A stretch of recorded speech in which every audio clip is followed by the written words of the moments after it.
अस्सलाम वालेकुम नाज़रीन, 91 न्यूज़ के साथ मैं आपका मेज़बान चौधरी मुबशर सना आपकी खिदमत में हाज़िर हूँ। इस वक्त मैं मौजूद हूँ वकला बार तहसील दीपालपुर में और मेरे साथ मौजूद है जानी पहचानी शख्सियत अपना मोहम्मद सलमान अकरम कमियाना साहब, सेक्रेटरी 2025 के उम्मीदवार। अस्सलाम वालेकुम सर। वालेकुम सर क्या सलाम। हाल है, ठीक है? अच्छा अल्हम्दुलिल्लाह। सर, ये बताइए आपको ये वकला का इलेक्शन का शौक कैसे पैदा हुआ? बिस्मिल्लाहिर्रहमानिर्रहीम। सबसे पहले तो आपका बहुत शुक्रिया जी। आपने हमारी इस जद्दोजहद में एक जो है ना वो हमें मौका दिया कि हम अपने राय का जो अपने मोटिव का वो इजहार कर सकें। जी दूसरा, जैसे आपने फरमाया कि इसका शौक़ कैसे हुआ मुझे, सबसे पहले तो ये बात मैं थोड़ी सी इसको इंडोर्स करना चाहूँगा कि मैं किसी शौक़ की जो पैरवी में ये इलेक्शन कंटेस्ट नहीं कर जी रहा हूँ। बिल्कुल बिल्कुल।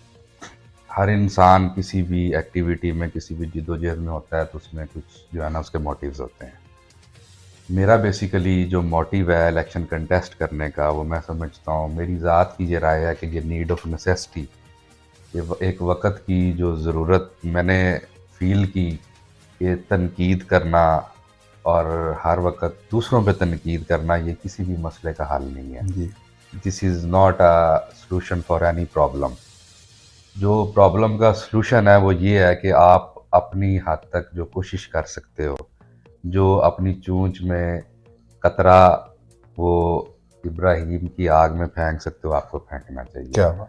तो उसमें मैंने ये फिर अपने आप को, मेरे दोस्तों ने, हमने मिल के ये जो है ना वो डिसाइड किया कि जो प्रॉब्लम्स हम वकला कम्युनिटी के फील करते हैं कि हमारी जो नुमाइंदगी होती है उनमें जो फ्लॉज हैं, बजाय हम हर साल अपने नुमाइंदों के कीड़े निकालते रहें, क्यों ना हम वकला की नुमाइंदगी के लिए ख़ुद को पेश करते हैं और उसमें खुलूस नीयत से खुद पार्टिसिपेट करें।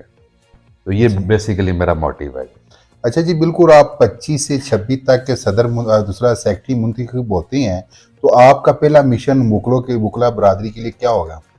हमारा इसमें हम वेरी मच क्लियर हैं। हम वेरी मच क्लियर हो के इलेक्शन में आए हैं, क्योंकि जो भी कैंडिडेट आता है वो अपनी एक, अपने कह लें कि मोटोज़ को वेरी मच क्लियर हो के उसको पहले दिन पता होता है कि मैं, अल्लाह ने मुझे इज़्ज़त दी तो मैं क्या करूँगा। हम भी अल्हम्दुलिल्लाह इस पे वेरी मच क्लियर है। सबसे पहली जो हमारा मोटिव है वो वकला की डिग्निटी को हम फोकस्ड होंगे कि हमारा वकील जो किसी भी इदारे में जाता है या बतौर वकील वो किसी के सामने अपने आप को पेश करता है, तो वो वकील से वकील साहब का जो एक सफ़र है ना, वो हम उस गैप को ख़त्म करना चाहते हैं। जी क्योंकि हमारे अल्हम्दुलिल्लाह अल्लाह ने मुझे उस प्रोफेशन में या उस स्टेट के इदारे से मेरा ताल्लुक़ है जो स्टेट को सर्व कर रहा है, लेकिन स्टेट उसके अगेंस्ट उसको कोई पे नहीं कर रही, कोई रिवार्ड नहीं दे रही, लेकिन उसके अगेंस्ट जो है ना वो हमारी जो सेल्फ रिस्पेक्ट है ना, उस पर हम कॉम्प्रोमाइज़ नहीं कर सकते। तो सबसे पहला जो आप कह रहे हैं कि एक बात बताएं जो सबसे पहली आपकी, वो है जी ओवरऑल हमारी कम्युनिटी की डिग्निटी। जी। जी अच्छा जी, ये वकला पे एफआईआर दी जाती है। जी ये पिछले आप इलेक्शन में भी आप देख लें या जी अपने जी। दिनों में देख लें कि वकला पे एफआईआर दर्ज की जाती। इनके बारे में आपका क्या ख्याल है? आप जिनके ऊपर एफआईआर होगी हम्म। उनके साथ आप खड़े होंगे, क्या करेंगे आप? सबसे पहले तो जिस तरह आपने अभी फरमाया कि जो वकला पे जो एफआईआर होती है इसके बारे में क्या राय है, तो इसको हम अल्हम्दुलिल्लाह वेरी फर्स्ट डे से कंडेम करते आ रहे हैं, अभी भी कंडेम करते हैं और इन फ्यूचर भी हमारी कंडेमेशन जो है ना वो ये इस एक्ट के खिलाफ है। ये बिल्कुल गलत होता है। वकील एक कम्युनिटी से बिलोंग करता है, उनकी अपनी एक रिप्रेजेंटेशन है, एक कैबिनेट है। अगर वकील के ख़िलाफ़ किसी को कोई इशू है, किसी इदारे में जाता है, उस इदारे की ये वेरी फर्स्ट ड्यूटी है कि वो उनके नुमाइंदों से रब्ता करें जी और उसकी जो वेरिफिकेशन है, वो उसकी कैबिनेट जो रिप्रेजेंटेशन है, जी जी वो उसको अपने तय अपने तौर पे उसकी तहकीक करे। जी बिल्कुल। ठीक है। उसकी तहकीक के बाद उस पे जो है ना वो मेरिट होना चाहिए, उस पे इंसाफ होना चाहिए। एक मौका वकला की कम्युनिटी के जो रिप्रेजेंटेटिव्स हैं उन तक पहुंचनी चाहिए ये बात। तो ये बिल्कुल गलत है। एक वकील की डिग्निटी पे बहुत बड़ा क्वेश्चन मार्क है। हमारे इदारे इस बारे में जो है ना वो उनको होश के नाखून बल्कि मैं कहूँगा लेने चाहिए कि वो इसका कोई क्राइटेरिया तय करें। ये बहुत गलत है वकला कम्युनिटी के किसी भी मेंबर पे कोई एफआईआर का डायरेक्टली होना। जी। अच्छा सर, पहले भी कई सियासतदानों ने ये दावे किए थे कि तहसील दीपालपुर को ज़िला बनाया जाए, जी लेकिन वो ना बना सके। ये तहसील दीपालपुर पंजाब की सबसे बड़ी तहसील है, जी इसका ज़िला बनना बहुत ज़रूरी है। बिल्कुल। अगर आप सेक्रेटरी मुंतखब होते हैं, क्या आप इसके लिए आवाज़ उठाएंगे? जी बिल्कुल। अब मैं तो ये समझता हूँ कि जो सेकंड घड़ी का गुजर रहा है ना जी, जी इसकी जो ज़रूरत और इसकी जो अहमियत है इसको ज़िला बनाने की, वो बढ़ती जा रही है। जी बिल्कुल।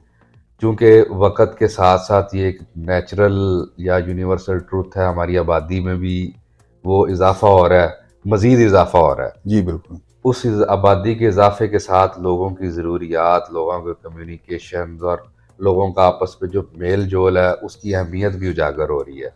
तो आज मैं कहता हूँ कि कल का दिन जो गुजरा है, उस दिन में जो दीपालपुर को ज़िला बनने की जो ज़रूरत थी ना, वो आज उससे भी ज़्यादा है। आज के दिन में 24 घंटे में उसमें मज़ीद इज़ाफ़ा हुआ है। तो हमारी ये बड़ी वेरी फर्स्ट प्रायोरिटी ये होगी। हमारी आज भी इस पे आवाज़ है। हम इसकी ज़रूरत और इसका जो नुकसान है ना, वो हम सब फेस कर रहे हैं। तो इस जद्दोजहद में इंशाल्लाह हम पूरे शामिल होंगे। हमारी अल्लाह ने हमें इज़्ज़त दी, हम बतौर कम्युनिटी जो है ना इसमें वो शामिल होंगे। हमारी पूरी वकला कम्युनिटी जो है वो इसको दीपालपुर तहसील जो पाकिस्तान की सबसे बड़ी तहसील है और पाकिस्तान की ज़रख़ेज़ तरीन तहसील है, ये वो तहसील है कि ये अपनी जो इकनॉमिकल जो मामलात हैं उनके बतौर ज़िला अपने सर पे वो अपने पाँव पे खड़े होने की अहलियत भी रखती है। जी ठीक है। इसके इसके आप एरियाज़ को देख लें, इसमें आप जो देख लें इसमें सारी रिक्वायरमेंट्स पूरी होती हैं। कोई ऐसी रिक्वायरमेंट नहीं है जो कोई कह सके कि यार इसमें जी ज़िला बनने की ये रिक्वायरमेंट नहीं है, लिहाजा इसे नहीं बनना चाहिए। लेकिन ये बस जो कह लेंगे वो हमारे जो हुक्मरान हाकिम वक्त हैं उनकी ये सिर्फ अदम तवज्जो की वजह से ये लेट हो रहा है और उनकी तवज्जो दिलवाने में इसमें जो डॉक्यूमेंटेशन हैं, इनमें जो रिक्वायरमेंट्स हैं, उसमें हम अपना पूरा किरदार अदा करेंगे। अच्छा सर, आप वकला को क्या पैगाम देना चाहते हैं इस वक्त? वकला को इन रिस्पेक्ट ऑफ, अगर आप इलेक्शन जो है वो अगर कहें या बतौर कम्युनिटी कहें, तो सबसे पहले ये है कि कोई भी डिपार्टमेंट है, कोई इदारा है, जब कोई भी इंसान उसमें अपने आप को एसोसिएट करता है तो अब उसकी जो शनाख्त है ना, वो उसकी पर्सनल शनाख्त ख़त्म हो जाती है और उस कम्युनिटी की, उस इदारे की शनाख्त उसके ऊपर आ जाती है। एक पुलिस वाला है तो वो जब बतौर पुलिसमैन गुजर रहा होता है, उसको उसका शायद ज़ाती नाम से कोई भी नहीं जानता, जी बिल्कुल। तो वो सब यही कहते हैं कि ये पुलिस वाला जा रहा है, ये फलां डिपार्टमेंट का बंदा जा रहा है। तो सबसे पहले मैं वकला की तरफ से जो मेरा जो है ना जी, कि हमें अपनी जो डिग्निटी है ना उसमें कॉम्प्रोमाइज़ नहीं करना चाहिए। जी बिल्कुल। कुछ छोटी बात से लेके कोई बहुत बड़ी बात है, वो अल्हम्दुलिल्लाह हमारे वकला में ये जोश वलवला और ये पोटेंशियल